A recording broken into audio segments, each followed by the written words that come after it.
सर्वेभ्यो नमो नमः। मैं आशुतोष कुमार चौधरी आप लोगों के समक्ष बीपीएससी टीआरई 4 से संबंधित महत्वपूर्ण संस्कृत प्रश्नों को लेकर आया हूं। यह प्रश्न जरूर ही बीपीएससी टीआरई 4 में पूछा जाएगा। तो चलिए शुरू करते हैं। तो आज के वीडियो का पहला प्रश्न है,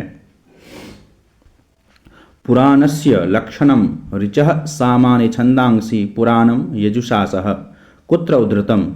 पुराण का जो लक्षण है ऋचः सामान्य छंदांसी पुराणम यजुषासः, यह कहाँ उद्धृत है? तो इसका उत्तर है अथर्ववेद। अथर्ववेद में यह उद्धृत है। अगला प्रश्न है, नचिकेतोपाख्यानम कस्मिन् पुराणे अस्ति। नचिकेता का जो उपाख्यान है किस पुराण में है? इसका उत्तर होगा वाराह पुराणे। वाराह पुराणे उद्धृतम वर्तते। अगला प्रश्न है, सांख्य दर्शनस्य भाष्यकारः कः। सांख्य दर्शन के भाष्यकार कौन हैं? तो इसका उत्तर होगा विज्ञान भिक्षु। विज्ञान भिक्षु जो हैं वो सांख्य दर्शन के भाष्यकार हैं। और विज्ञान भिक्षु का सांख्य दर्शन पर कौन सा भाष्य है? तो सांख्य प्रवचन भाष्य। अगला प्रश्न है, सांख्य दर्शनस्य प्रमुख सिद्धांतः कः। सांख्य दर्शन का प्रमुख सिद्धांत कौन सा है? तो इसका उत्तर होगा सात्कार्यवादः। अगला प्रश्न है, योग दर्शनस्य भाष्यकारः वर्तते। योग दर्शन के भाष्यकार कौन है? तो इसका उत्तर होगा महर्षि व्यासः। महर्षि व्यास जी जो हैं इनका योग दर्शन पे कौन सा भाष्य है? तो योग भाष्य। अगला प्रश्न है, शिशुपाल वधस्य प्रथमे सर्गे कति श्लोकाः सन्ति। शिशुपाल वधम के प्रथम सर्ग में कितने श्लोक हैं? तो इसका उत्तर होगा 75 श्लोक हैं। तो प्रथम सर्ग में वंशस्थ छंद 73 श्लोक तक है। 74वें श्लोक में पुष्पिताग्रा छंद है। 75वें श्लोक में शार्दूल विक्रीडित छंद है। यह आप लोगों को ध्यान रखना है। अगला प्रश्न है, न्याय दर्शनस्य चत्वारः सिद्धांताः प्रचलिताः सन्ति। न्याय दर्शन के जो 4 सिद्धांत हैं प्रचलित हैं वह कौन कौन से हैं? तो इसका उत्तर होगा, पहला सिद्धांत कौन सा है? सर्वतंत्र सिद्धांत। दूसरा जो सिद्धांत है वह है प्रतितंत्र सिद्धांत।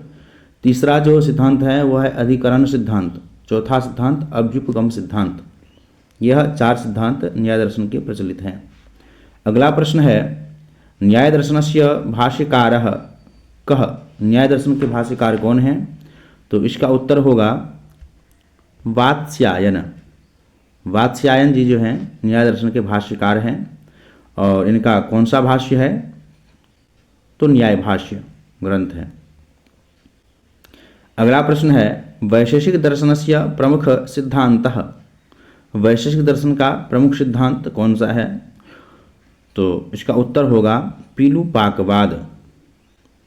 पीलूपाकवाद जो है वह वैशेषिक दर्शन का प्रमुख सिद्धांत है। और न्याय दर्शन का जो सिद्धांत है वह है पीठर पाकवाद। कौन सा है? पीठर पाकवाद न्याय दर्शन का सिद्धांत है। अगला प्रश्न है, वैशेषिक दर्शनस्य भाष्यकारः। वैशेषिक दर्शन के भाष्यकार कौन हैं? तो इसका उत्तर होगा प्रशस्त पादाचार्य। तो प्रशस्त पादाचार्य जी का जो वैशेषिक दर्शन पर भाष्य ग्रंथ है वो कौन सा है? तो प्रशस्त पाद भाष्य ये ग्रंथ है। अगला प्रश्न है, मीमांसा सूत्रे कति अध्यायाः सन्ति। मीमांसा सूत्र में कितने अध्याय हैं? तो इसका उत्तर होगा 12 अध्याय हैं। मीमांसा सूत्र को द्वादश लक्षणी भी कहा जाता है। क्या कहा जाता है? द्वादश लक्षणी।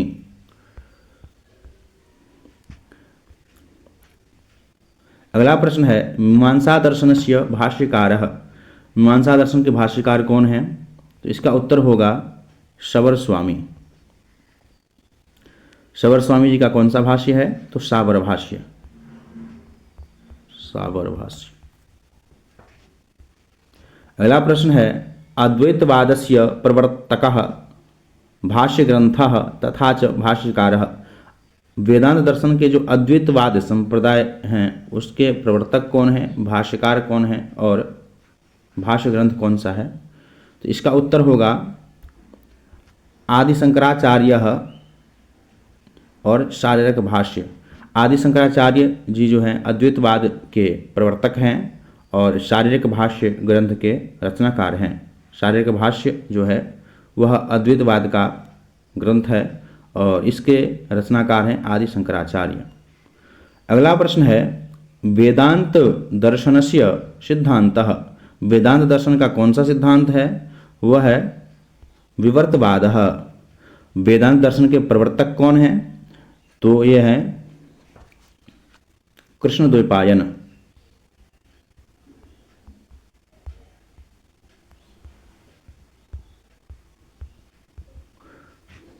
अगला प्रश्न है बौद्ध दर्शने कः वादः प्रचलितः। बौद्ध दर्शन में कौन सा वाद प्रचलित है? इसका उत्तर होगा नैरात्म्यवादः और संघातवादः। नैरात्म्यवाद और संघातवाद जो है यह बौद्ध दर्शन का वाद प्रचलित है। और भी वाद प्रचलित है जैसे अपोहवाद इत्यादि, ये भी प्रचलित है। अगला प्रश्न है महाभारतस्य कस्मिन् पर्वणि हंसगीता पराशर गीता च वर्णितम। महाभारत के किस पर्व में हंस गीता और पराशर गीता का वर्णन है? तो इसका उत्तर होगा शांति पर्वणि। शांति पर्व में वर्णन है। शांति पर्व में श्लोक कितने हैं? तो इसमें 14,725 श्लोक हैं और 365 अध्याय हैं शांति पर्व में। यह आप लोगों को ध्यान रखना है। अगला प्रश्न है रामायणस्य कस्य कांडस्य नाम मुखसंधि। रामायण के किस कांड का नाम मुखसंधि है? इसका उत्तर होगा बालकांडस्य। बालकांड का नाम मुखसंधि है। अरण्यकांड का नाम प्रतिमुख संधि है। किष्किंधा कांड का नाम गर्भ संधि है। सुंदरकांड का नाम अवमर्श संधि है। युद्धकांड का नाम उपसंहृति संधि है। यह आप लोगों को ध्यान रखना है। अगला प्रश्न है रामायणस्य सर्वार्थ सार टीकायाः कः रचनाकारः। रामायण के जो सर्वार्थ सार टीका है इसके रचनाकार कौन है? तो इसका उत्तर है वेंकटेश्वर। इनको वेंकटेश भी कहा जाता है। अगला प्रश्न है याज्ञवल्क्यानुसारेण पुत्रः कति प्रकारकः। याज्ञवल्क्य के अनुसार पुत्र के कितने भेद हैं या कितने प्रकार के होते हैं? इसका उत्तर है 12। 12 प्रकार के पुत्र होते हैं। कौन कौन होते हैं? तो औरस, क्षेत्रज, गुढ़ज, अपविहद, कनिन, शोढ़, पुत्र का पुत्र, कृत, स्वयंकृत, पौनर्भव, दत्तात्मा आदि ये जो हैं 12 पुत्र के भेद हैं। आज के श्रृंखला का अंतिम प्रश्न पिता रक्षति कौमारे कस्य उक्ति। तो इसका उत्तर होगा आचार्य मनु जी का है यह उक्ति। तो आचार्य मनु जो हैं इनके 5 उक्ति प्रचलित हैं। कौन कौन? स्वम स्वम चरित्रम शिक्षेरन, स्वम स्वम चरित्रम शिक्षेरन न मांस भक्षणे दोषः,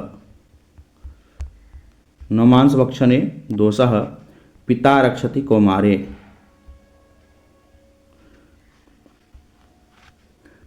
वेद स्मृति सदाचारः आदि। तो आज के लिए इतना ही। और यह वीडियो आप लोगों को अच्छा लगा हो तो चैनल को सब्सक्राइब करके जाएं और बेल आइकन को प्रेस कर दें। धन्यवाद।